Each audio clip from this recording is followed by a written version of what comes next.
host, Bill Farmer, and today we're excited to have in the studio with us Shawn James. Shawn is the president and CEO of Transformation Systems Incorporated, a service-disabled, veteran-owned small business and the exclusive licensed provider of LEAP products and services. He's a Naval Academy graduate, a former Naval Intelligence officer, and a seasoned executive with experience at Lockheed Martin, BAE Systems, and now he's at the helm of TSI. I'd like to start at the beginning. You've had an incredible career journey, and it all started with your time as a Naval Intelligence officer. Can you share one thing that was unexpected or surprising about leadership from that experience? Sure. So I think what is interesting for folks who serve in the military is that as they transition to their civilian sector or outside of the government, they often wonder, what it translates. And the surprising thing is all of it does. Yeah. So the leadership aspects that you I honed as a naval officer, all really came through in the civilian sector, whether that was strategic planning or knowing your people or understanding the big picture and being able to translate that into actionable items. All those things that we worked so hard in the military to do for mission focus, those things transition really well in the civilian sector and usually makes those members stand out exceptionally. Speaking of the Navy, I know that you are a Naval Academy graduate, and you've lived in Annapolis for a long time. I actually was fortunate enough to go on a tour of the Naval Academy campus for the first time recently, and it was such an honor and such a beautiful campus, and also the city is just very charming. Can you share what it means to have that lifelong connection with both the academy and the city? Sure. So let me start with the city, because that predates the academy. It was founded in the mid-1600s. George Washington resigned his commission from the Continental Army in Annapolis, and at one point it was the capital of the United States. It's a great location by the bay. It's very maritime focused, and in 1845 the academy was founded in Annapolis, and it's been there ever since, except for a short hiatus during the Confederate War, Civil War, when it relocated. But it's a great location, and the one thing about the academy is that everyone is really focused on the mission of developing midshipmen morally, mentally, and physically for positions of leadership and character. And it goes beyond just the midshipmen and officers, but part of the mission is really about establishing individuals who will rise to responsibilities in citizenship, government, and command. And so you get a sense of there's something bigger from going to the academy. And I'm just in awe and humbled by looking at my own classmates and the things that they've accomplished in life, whether they are four-star admirals leading major geographic commands or they're CEOs of Fortune 500 companies. It's not necessarily competitive among all of us, but we all feel like we're contributing to our overall success as a class and the Naval Academy as a whole. So I think what they imbue in individuals who go there is this sense of duty and being the best that they can be for themselves, their organizations, and the United States. And I also remember that you like sailing. Yes. And I can tell you, Annapolis is surrounded by water, and it's the perfect place to have a boat and to sail. So it is. It's very interesting. In fact, you bring that up because it comes to this whole aspect of the maritime industrial base, and whether that's focused on the Navy or just the maritime trades in general, there's a lot of synergy with everything that goes on in Annapolis with the maritime. Yes, and it makes perfect sense. That's why the Naval Yes. Academy is there. Can you tell us what your degree was from the Naval Academy? Sure. So every person who goes to the Naval Academy gets a Bachelor of Science degree because part of the curriculum is really focused making sure that everyone has a foundation in science and technology engineering, but then they have a breadth of majors. So in fact, I was an English major, but I have a Bachelor of Science in English. So at one point I'm taking Shakespeare, next period I'm taking reactor physics or electrical engineering or whatever the case may be. Yeah. So I found that myself having that broad perspective, sort of a traditional or classical education, really helped me and challenged me basically on both sides of my brain. That's fascinating, though, about the mix of Right. courses and classes. And I think you even mentioned that physical, there's a whole physical side, Right. including knowing how to swim, which makes perfect sense if you're going to be in the Navy. Right. Right. It's sort of interesting in maybe civilian colleges and universities, your class rank is made up predominantly, almost exclusively by your coursework. Or at the Naval Academy, it's a mix. You obviously have your academic classes, but you also have your professional development classes, which may be seamanship and navigation, piloting ships, or it might be leadership and law, or it might be other professional development courses that are part of that. And then there's also your physical aspect. So there's physical readiness tests and swimming tests and all those types of things that all go into your overall class rank. Yes. So it's not, you can be really smart, but you also have to be balanced in the other areas as well. And speaking of leadership, I know all of the graduates that come out of the Naval Academy each year, they're all leaders. They're all going into positions of leadership and their rank as an officer. Absolutely. So. When midshipman is commissioned, either in the Marine Corps or the Navy, regardless of their rank in their class, they're still going to be a second lieutenant or an ensign in the Navy. Second lieutenant in the Marine Corps or ensign in the Navy. And they're going to have a position of division. They're going to be in a position where they are looked up to, and they may have very little experience walking in there with some folks who are, senior enlisted with 20, 25 years of experience. But that's what one of the challenges and also sort of the opportunities that they have to learn leadership and put it in practice. Shawn, your career has taken you through so many different environments, from the military to big names like Lockheed Martin and BAE Systems. As you navigated all of those transitions, was there one key principle or a common thread that guided you? That's a good question. For me personally, it had to do with service and mission. So I spoke about really the mission of the Naval Academy being imbued, and maybe I was a little bit brainwashed, but really it was around how do you give back. And I loved my time in the Navy, and as I exited and came into the civilian sector, it was how do I continue doing that? And so for me, it was pretty natural at the companies you mentioned that they were still contributing back to the warfighters, whether it be in developing platforms and capabilities or providing support services to folks in offices and acquisition programs. So it was very easy for me because I felt like I was contributing back to the mission.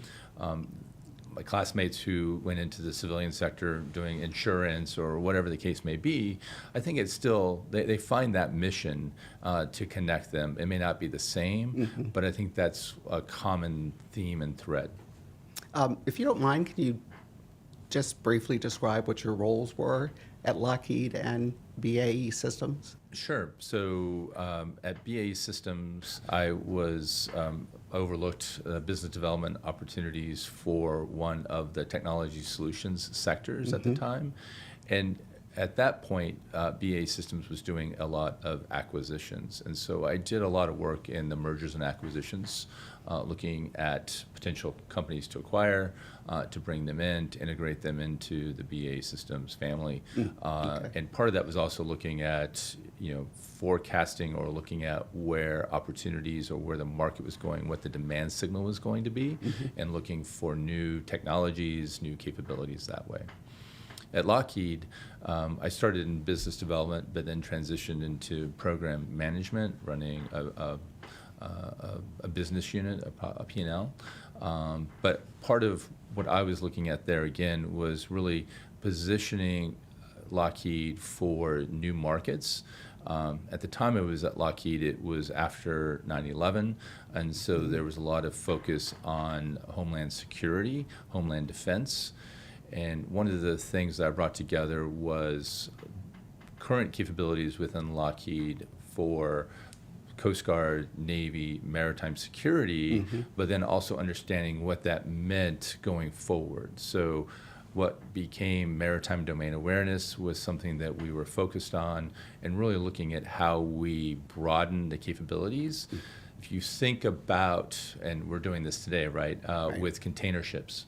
So container ships come to the United States, they're loaded overseas at a port, they come into the United States, and they get put on a truck and trucked to the Midwest or wherever the case may be, or vice versa, depending on the import and export, right?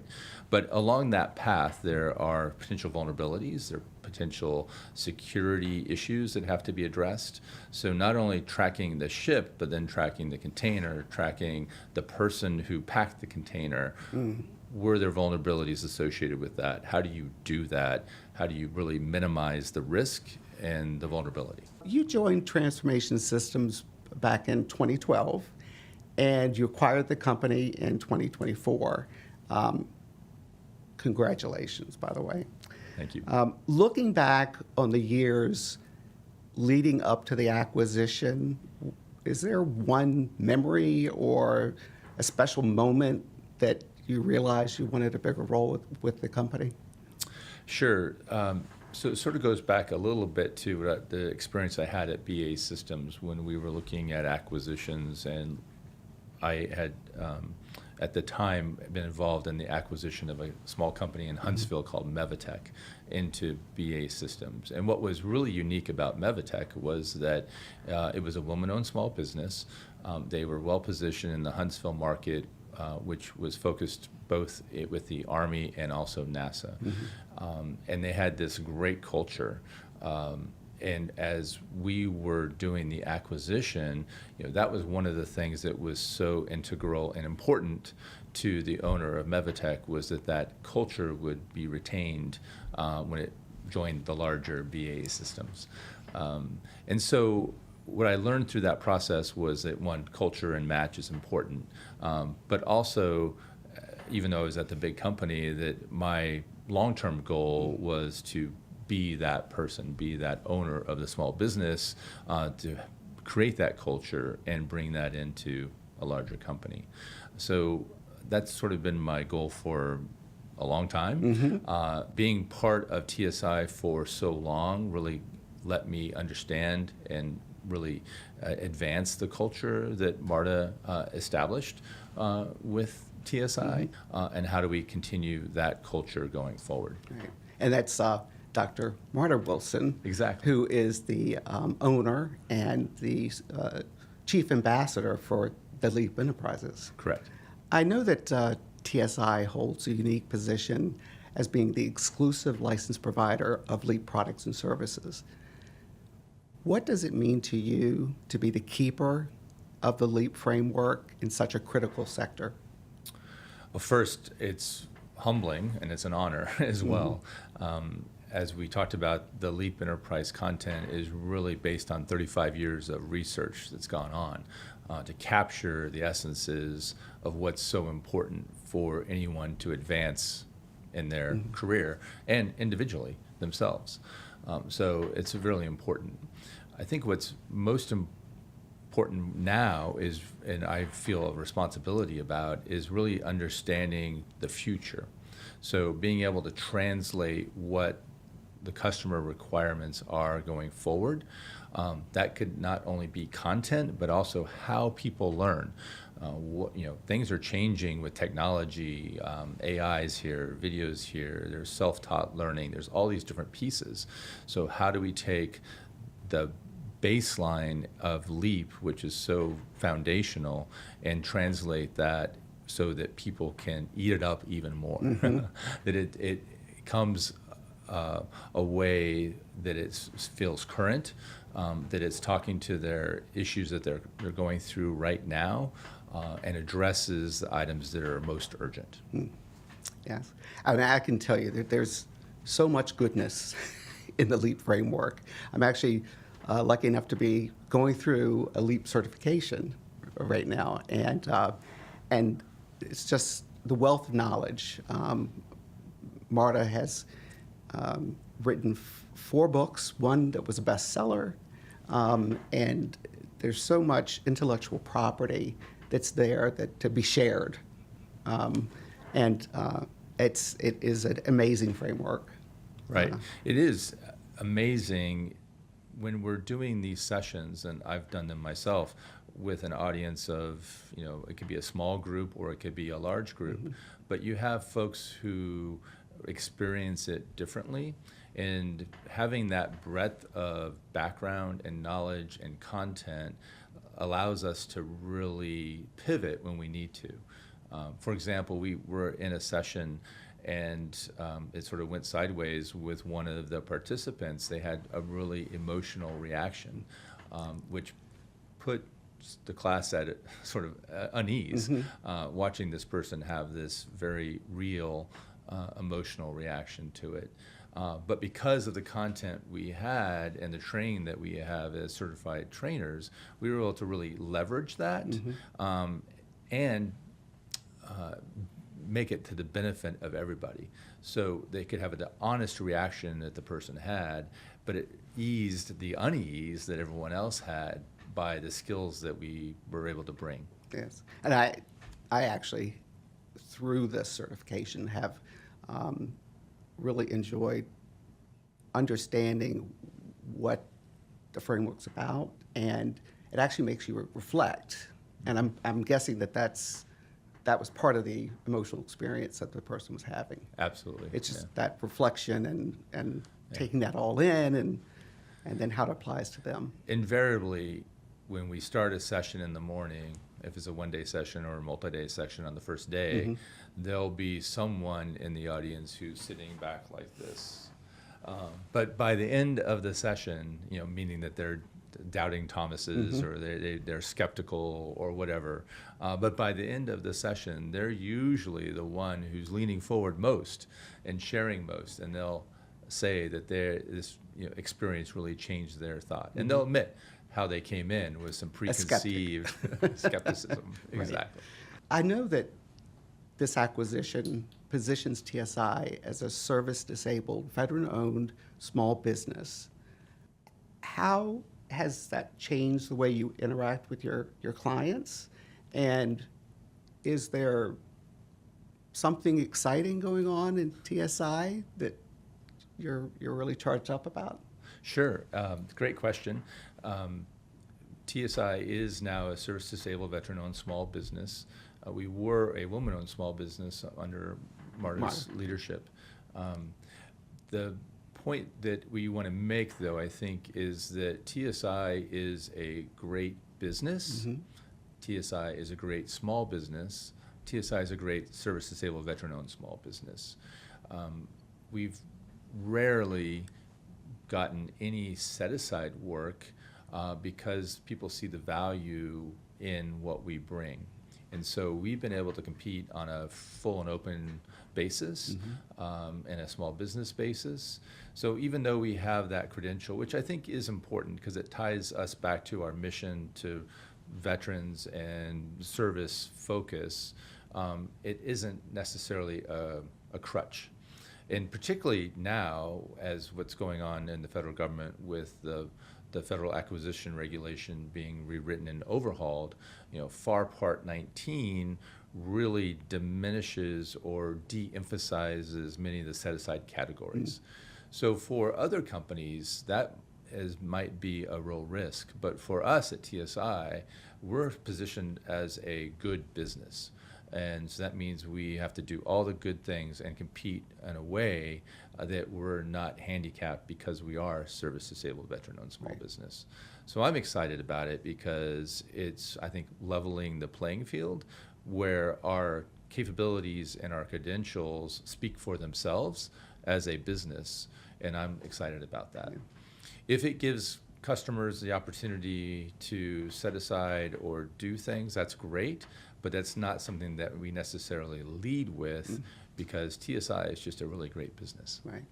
And speaking of veterans and actually military families, I know that both you and Marta are big champions for Easter Seals, and part of their mission is to serve that community.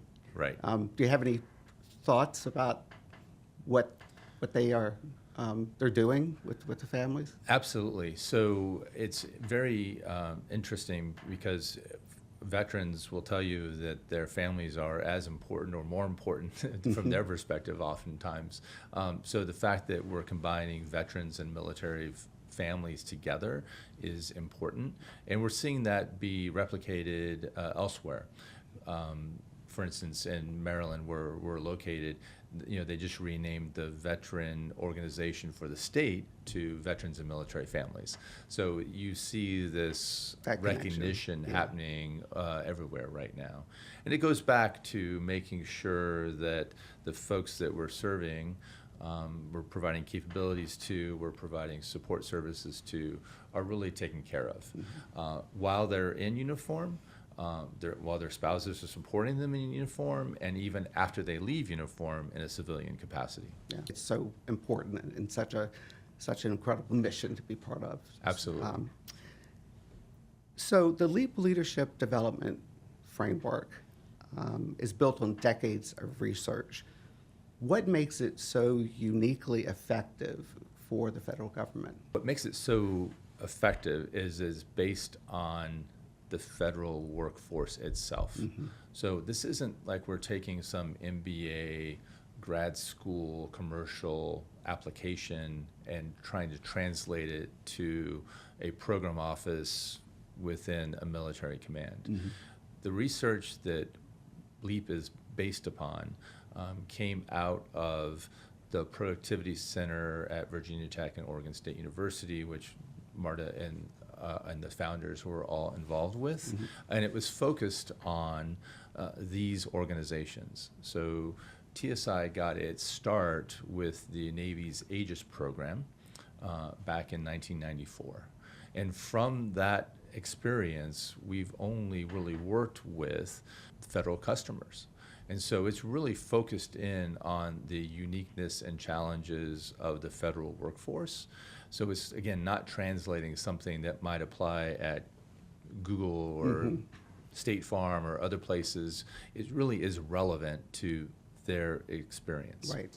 I mean, and there are unique aspects of the federal government and the military, including the military. Absolutely. LEAP's philosophy is about enabling new mindsets and new behaviors.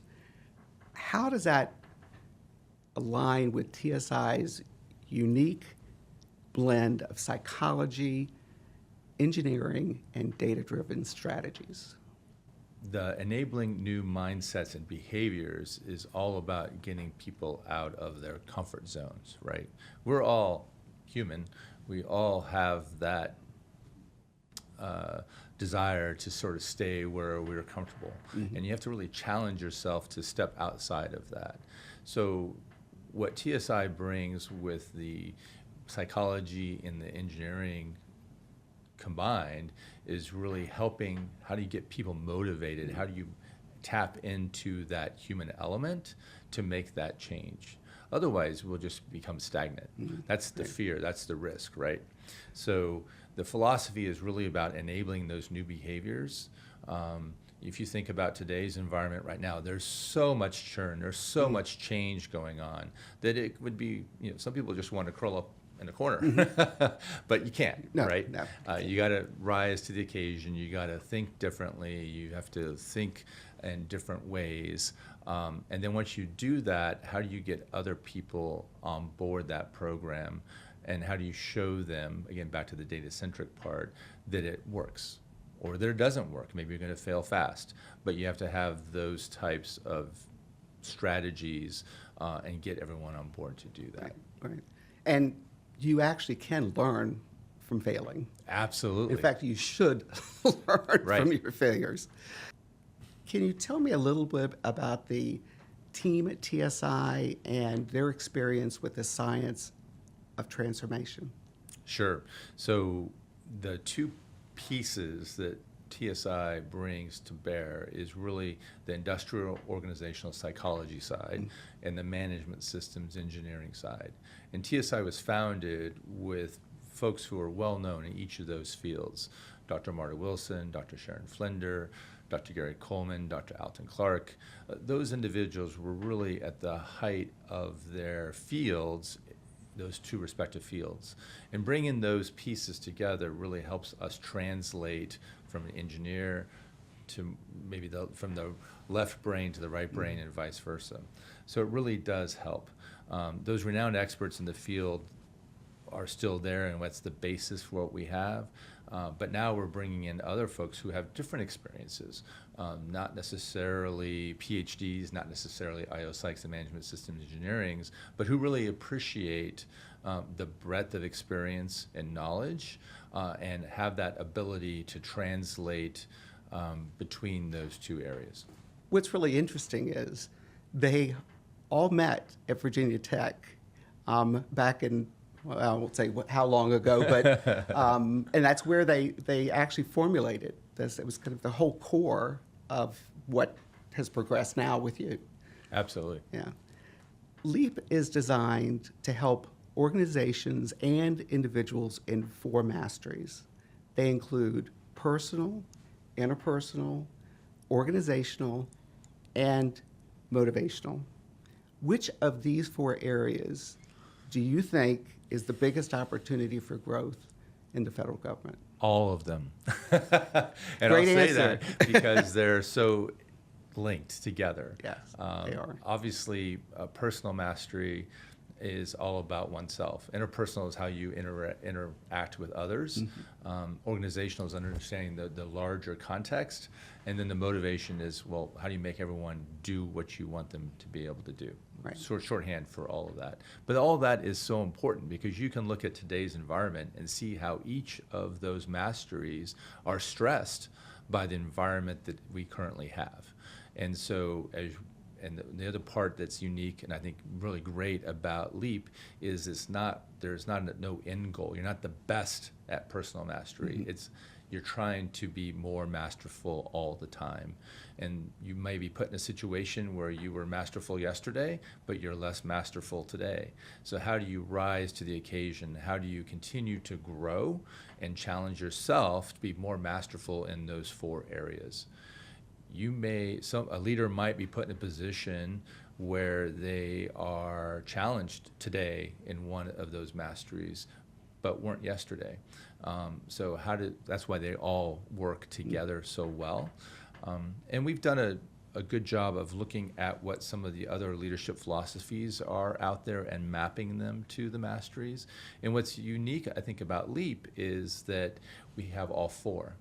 Many of the other leading thought pieces are focused in one of the masteries or 2 of the masteries, but bringing all 4 together is really a cohesive way to approach not individual growth alone, but also organizational growth, which is where leaders are supposed to thrive, right? Right. Yes, it's amazing that you mentioned about so much change going on, but that requires transformation. Right. And even the most seasoned leader, I think, can benefit from the LEAP framework, because you're always growing and you're always changing, and that can lead to your ability to transform your organization. Absolutely. Yeah. And that's what we talk about, the science of transformation, because it is a science. Transformation happens, change happens, it's continual, but there are ways to do it better. And if you study those ways, which TSI has done and the LEAP Enterprise is about, then you can be more effective at what you're trying to accomplish. Yeah. Based on the thousands of individuals, personnel that TSI has worked with, what is the biggest misconception that you've noticed about federal government? Right. So one of the biggest misconceptions is that people believe that there are natural born leaders, and that they just naturally are those people, and that they themselves can't be a leader. But what we do is really enforce to everyone that everyone is a leader wherever they're sitting. They don't have to be in a position on a box on an org chart or in the front office or corner office. It's about how they bring themselves to work every day, how they show up and be a leader of their own life, and that confidence in themselves will portray to others that they are a leader. And so we've seen folks who don't sit in the front office, who have nondescript job description, but they're actually the leader of the group, have incredible influence. So the misperception is that, oh, it's just someone who's been designated a leader, where actually everyone is a leader and has a huge impact on an organization. And that's something that you can realize Absolutely. your potential through the whole LEAP framework. I'm curious about what you're hearing from government leaders about their most common challenge right now. Sure. So there's just so much change going on, whether it be a government shutdown, whether it be executive orders, whether it be reorganization, the deferred resignation program, fork in the road.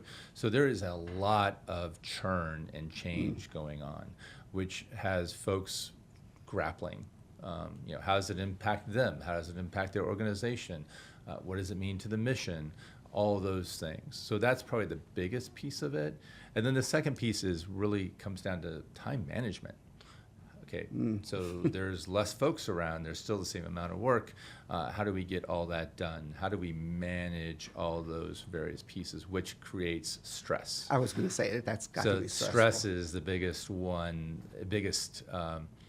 phenomenon I think that everyone is experiencing. And then, as we all individually know, we all take stress out differently or react to stress differently. So finding the stress relief for individuals is important. Right.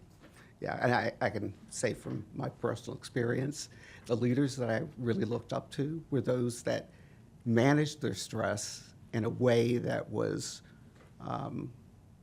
not getting the whole team up in arms about something. Sure. They actually stay calm as much as they possibly could with the team, because that translates to the team and the organization. It's a culture thing. Absolutely. It's actually a tenet we talk about in motivational mastery, and on the surface, people say motivational mastery, so that's you're being a cheerleader, rah-rah. In fact, it might be one of those areas where you actually keep things inside, right, as a leader, because you are internalizing it for yourself and you're not trying to perpetuate that stress with others. Yeah. As a follow-up to that challenge, is there one actionable thing that you can recommend for leaders now? Right. So we've actually put together a cheat sheet or a primer for when folks go back to the office about what they should be doing, because there's so much going on right now, right? And the number one on that list is refocus on yourself. Again, for the stress issues, and make sure you're taking account of what's going on, that you're really understanding of where you are, your headspace. You got a lot of things coming at you. What are you going to reprioritize? And how are you going to communicate that to your team? So making sure that you're focusing on yourself and yourself's health, and then your team's health, and then prioritizing as a leader or as a group so that you know what's the most important thing to spend time and energy on. So that really is what we're seeing right now as the advice to folks who are dealing with a lot of stress and churn. Okay. Shawn, I'd like to end on a few lighter notes. What's some leadership lesson that you've learned outside of work? And it could be a personal experience, it could be a hobby, or even a book. Sure. So one of the things that I have learned over time, being in the Navy, being in some of these other in leadership positions in these organizations, and being here at TSI, is there are two things I look for in people. And I sort of say in a funny way, do people have two eyes? Of course I have two eyes. Yes. What I mean is, do they have intelligence and do they have initiative? And if folks have intelligence and initiative, their two eyes, then they can probably accomplish anything that they want to do. It's those two things I look for when I'm talking to folks, looking to hire people, et cetera. Do they have their two eyes? And when I talk about initiative, it comes back to some of the training I got at the Naval Academy. The first day you walk in, so for me it was July 2nd, 1985, you're handed, as a 18-year-old kid, basically this essay from 1899 called Message to Garcia. And it's all about taking initiative, not waiting to be asked to do something, but are you looking forward, anticipating what needs to take place? And at 18, I had no clue what this essay was about. The first day at the Naval Academy, my head shaved and the whole thing like that. But it sticks with basically every graduate, that the message is around initiative.